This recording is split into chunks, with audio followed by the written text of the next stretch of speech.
Hey guys, நான் கோகுல். கேரளா நிலச்சரிவு. இந்த நியூஸை பத்தி ஒவ்வொரு விஷயமும் கேட்கும்போது சோசியல் மீடியாஸ்ல பார்க்கும்போது உண்மையாவே ரொம்ப அதிர்ச்சியா இருக்கு. அப்பேற்பட்ட ஒரு மிகப்பெரிய ஒரு துயர சம்பவம் என்பது கேரளாவில் இருக்கக்கூடிய வயநாடு அப்படிங்கிற அந்த பகுதியில் இருக்கக்கூடிய சில கிராமங்களுக்கு வந்து நடந்திருக்குங்க. ஆக்சுவலா இப்போ வரைக்கும் இறந்தவங்களுடைய எண்ணிக்கை வந்து அந்த நம்பர்ஸ் வந்து சொல்றாங்க. அதை வந்து கேட்கும்போது உண்மையாவே தலையை சுத்துதுங்க. நான் வந்து பிரிண்டட் மீடியா சோர்ஸ்ல தான் இந்த நம்பர்ஸை வந்து பார்த்தேன். அதாவது இப்போ வரைக்கும் எத்தனை பேர் அந்த நிலச்சரிவுல சிக்கி இறந்திருக்காங்க அப்படிங்கிற நம்பர்ஸ் வந்து பிரிண்டட் மீடியா சோர்ஸ்ல வந்து 123 பர்சன்ஸ் வந்து அந்த நிலச்சரிவுல சிக்கி இறந்துருக்காங்க. அதுவே இந்த சோசியல் மீடியாஸ்ல ஒரு சிலர் வந்து இந்த நியூஸை பத்தி எடுத்து பேசுவாங்க இல்லையா? அதை பத்தி அதுல கொஞ்சம் போய் பார்க்கும்போது கிட்டத்தட்ட நான் சொன்னதை விட இன்னும் 5% எக்ஸ்ட்ரா போட்டு சொல்றாங்க. அத்தனை பேர் இறந்து இருக்கக்கூடிய அந்த விஷயத்த வந்து சொல்லிக்கிட்டு இருக்காங்க. மனசுக்கு ரொம்ப கஷ்டமா இருக்கு. ஏன்னா அத்தனை பேர் அந்த இடத்துல வந்து சிக்கி தவிச்சிட்டு இருக்காங்க. இதை தாண்டி இன்னும் அதிர்ச்சிகரமான இன்னொரு விஷயத்த வந்து சொல்றாங்க. அது என்னன்னு பார்த்தோம்னா, இந்த கேரளாவில் இருக்கக்கூடிய வயநாடு அது போன்ற பகுதிகளில் மீண்டும் கனமழை தொடர்வதற்கான நிறைய வாய்ப்புகள் இருக்கு அப்படிங்கிற இன்னொரு முக்கிய அறிவிப்பும் அறிவிச்சிருக்காங்க. ஆல்ரெடி இப்ப வந்து இருக்கக்கூடிய கனமழைக்கு அங்க இருக்கக்கூடிய அந்த மக்கள்கள் வந்து எந்த அளவுக்கு கஷ்டப்பட்டிருக்காங்கன்ட்டு நான் ஒன்னும் சொல்ல வேணாம். அந்த அளவுக்கு ரொம்ப துயர்மிகும் சம்பவம் என்பது நடந்திருக்கு. ஒரு பக்கம் வெள்ளம் வந்து அடிச்சு பிரிச்சுட்டு இருக்கு, இன்னொரு பக்கம் லேண்ட்ஸ்லைட்ஸ் அதாவது நிலச்சரிவு, இன்னொரு பக்கம் கனமழை. இப்போ 3 டைப்ஸ் ஆஃப் இயற்கை பேரிடர் என்பது அந்த இடத்துல வந்து ஏற்பட்டு மக்கள் வந்து ரொம்ப கஷ்டப்பட்டு இருக்காங்க. இன்னும் கனமழைன்னு சொல்லும்போது சோ அங்க என்ன நடக்குது? கடவுளுக்கு கண் இல்லையா அப்படின்ற மாதிரி தான் எனக்கு இந்த இடத்துல வந்து கேட்க தோணுது. இதற்கிடையில கேரளாவுக்கு இப்பேற்பட்ட ஒரு மிக மிக துயரகரமான சம்பவம் வந்து நடந்திருக்கு இல்லையா? இந்த மாதிரி துயரகரமான சம்பவம் கேரளாவுக்கு நடக்கும் போதெல்லாம் ஆளா போயிட்டு ஹெல்ப் பண்றது யாருன்னு பார்த்தோம்னா நம்ம தமிழ்நாடு தாங்க.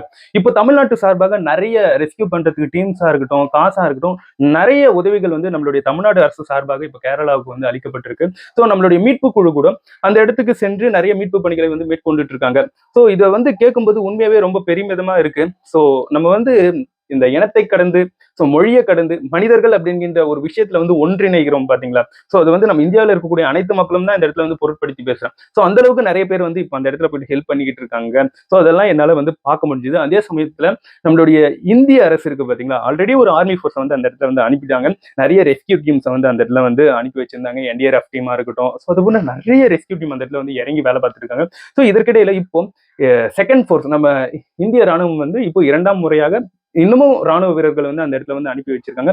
ராணுவ வீரர்கள் அந்த இடத்துல இறங்கி அவங்க வந்து அவங்களுடைய வேலையை வந்து இப்ப பார்த்துக்கிட்டு வராங்க. இந்த நிலையில ரொம்ப கஷ்டமான ஒரு விஷயம் என்னன்னா, நிறைய டெட் பாடிஸை வந்து பார்க்க முடிஞ்சுங்க ஒரு சில சோசியல் மீடியாஸ்ல.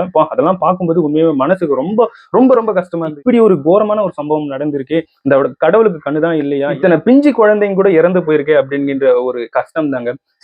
என்ன சொல்றாங்கன்னா, ஆக்சுவலா ஒரு இடத்துல போயிட்டு நிலச்சரிவுல போயிட்டு சிக்கிருப்பாங்க பாத்தீங்களா?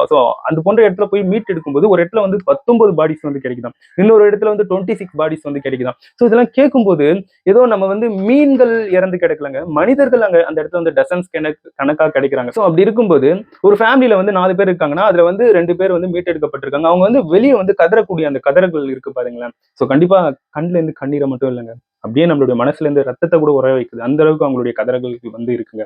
என்னுடைய அப்பாவை காணோம், என்னுடைய தாத்தாவை காணோம், என்னுடைய அம்மாவை காணோம், என் பிள்ளை நைட் வரைக்கும் என் கூட படுத்துட்டு இருந்தது இப்ப காணோம் அப்படிங்கிற அந்த விஷயத்த வந்து கேட்கும்போது ரொம்ப ரணமா இருக்குங்க. நல்லா இருக்கிறவங்க கூட இருக்கிறாங்க, திடீர்னு மறாத நாள் காலையில காணணும் போது எப்பேற்பட்ட வலி அது. அது போன்ற வழியை வந்து அந்த இடத்துல வந்து அங்க இருக்கக்கூடிய மக்கள்கள் வந்து இப்ப வந்து அதை வந்து ஃபேஸ் பண்ணிட்டு வராங்க.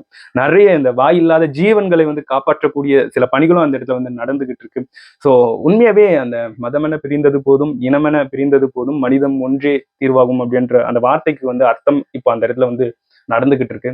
உண்மையாவே ஒரு சிலர் அந்த ரெஸ்கியூ பண்ணக்கூடிய டீம்ஸா இருக்கட்டும், நிறைய மக்கள் வந்து இறங்கி ஹெல்ப் பண்ணக்கூடிய அந்த விஷயத்த பார்க்கும் போதும் சரி, சில ஹீரோயின்ஸ் அதாவது நடிகர்கள் வந்து படத்துல நடிக்கும்போது நான் வந்து அப்படி ஹெல்ப் பண்றேன், இப்படி ஹெல்ப் பண்றேன் அப்படின்ட்டு படங்கள்ல காட்டுறதை விட உண்மையா எத்தனை நடிகர்கள் வந்து அது போன்ற ரியாலிட்டியில அந்த மாதிரி நடந்துக்கிறாங்க. அதாவது ஒரு சம்பவம் நடக்கும்போது மக்களுக்கு வந்து இறங்கி நான் ஹெல்ப் பண்றேன் என் மக்களுக்கு அப்படின்ட்டு எத்தனை நடிகர்கள் இங்க இருக்காங்க. கைவிட்டு எண்ணிடலாங்க. அது போன்ற நடிகர்கள் ரொம்ப கம்மியான பட்சத்துல தான் இருக்காங்க. ஒரு நடிகை வந்து அவங்க வந்து கேரளாவை பூர்வீகமாக கொண்டவங்க தான். அவங்க ஒரு நடிகை வந்து மக்களுக்கு வந்து ஹெல்ப் பண்ணணுன்ட்டு அவங்க வந்து இறங்கி நிறைய ஹெல்ப்பை வந்து பண்ணிக்கிட்டு இருக்காங்க. ட்ரெஸ் கொடுக்கறதா இருக்கட்டும், சாப்பாடு கொடுக்கறதா இருக்கட்டும், இது போன்ற விஷயங்கள்லாம் பார்க்க முடியுது. அவங்களுக்கெல்லாம் உண்மையே ஒரு பெரிய ஆர்ட்ஸ் இருக்கிற கை வந்து கொடுக்க உதவுது பாத்தீங்களா, அது வேற லெவலுங்க. அதே சமயத்துல நிறைய இந்த வாய் இல்லாத ஜீவன்கள், நாய் நாய் வந்து அவங்களுடைய உறவினர்களை வந்து தேடி அலைஞ்சுக்கிட்டு இருக்குங்க. நாய் வந்து அந்த சம்பவம் நடந்தது பாத்தீங்கன்னா அந்த இடத்துல. இது போன்ற விஷயங்கள்லாம் பார்க்கும்போது ரொம்ப எமோஷனான. இனிமே நண்பர்களே, இது போன்ற டைம்ல வந்து நம்ம வேண்டுறோம் பாத்தீங்களா, நம்ம கும்பிடுறோம் பாத்தீங்களா, அந்த இறைவனை வந்து நம்ம கும்பிடணும்.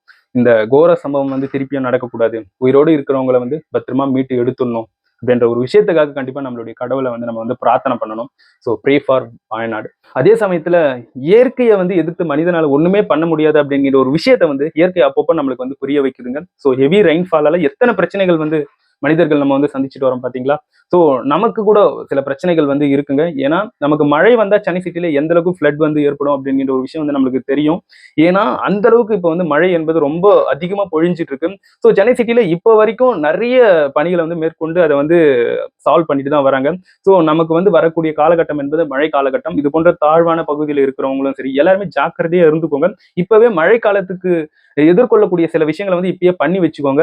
ஸோ கவர்மெண்ட்டும் அவங்களால முடிஞ்ச நிறைய விஷயங்கள் வந்து பண்ணிட்டே வராங்க. பட் இயற்கைக்கு முன்னாடி யாருமே எதுவும் பண்ண முடியாது. அதுதான் நிதர்சனமான ஒரு உண்மையும் கூட. ஸோ அதனால இந்த மழைக்காலம் என்பது நமக்கு வரப்போகுது. நம்ம ஏரியால ஃப்ளட்ஸ் வந்து காமனா வரக்கூடிய விஷயம் என்பது இயல்புதான். ஸோ அதை எப்படி நம்ம ஃபேஸ் பண்ண போறோம் அப்படிங்கிற ஒரு விஷயத்த வந்து புரிஞ்சுக்கோங்க. ஏன்னா மழை வந்து எப்படியெல்லாம் அதோடைய விஸ்வரூபத்தை எடுக்குதுன்ட்டு நம்ம வந்து இப்ப வந்து பார்த்துக்கிட்டு இருக்கோம். So be safe friends. இப்பயே நிறைய விஷயங்கள வந்து மேற்கொண்டு வச்சுக்கோங்க. மழைக்காலம் வருவதற்கு முன்.